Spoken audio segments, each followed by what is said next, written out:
Uşaqlar, 2 dənə qoyunum itib. Nə qədər hava qaralmayıb, gəlib onları tapmalıyıq biz. Bax, bir yandadır. Mən elə bilən buralığa girib. Gəlin, gedək, gəlin. Gedək görək oradan. Görüm hələ qoyunlar buralığa girib. Bismillah.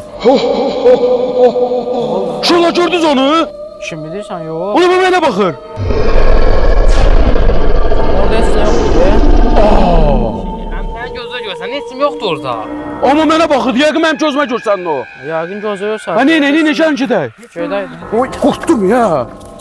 Elə buralıqda olacaq o qoyun. Oy!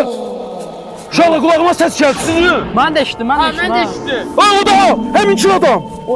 Həminki adamdır, uşaqlar, gördünüz siz? Ha, görürəm. Ay, bəlkə cindi. Bilmirəm, olar. Gəlin, gedək başqa yerdə axtaraq. Bura təhlükəlidir. Keç. Ha, uşaqlar, bura qorxulda 2 dəfədir görmüşəm. Qoyunu da itirmiş, indi sizi də itirəcəm, mən möhkəm tutun.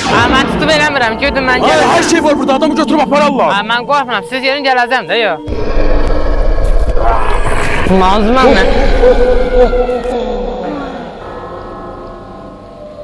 Ya burada qoyun tapmaq olar ha. Aha, o Sinan hanı? Sinan! Ay, itdi bu, indi buradaydı. Sinan!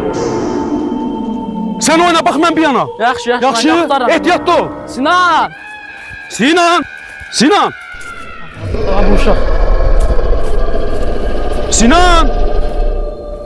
Sinan! Ay Sinan, hara yoxa çıxdı bu uşaq? Ay qadağım. Ağzım abi.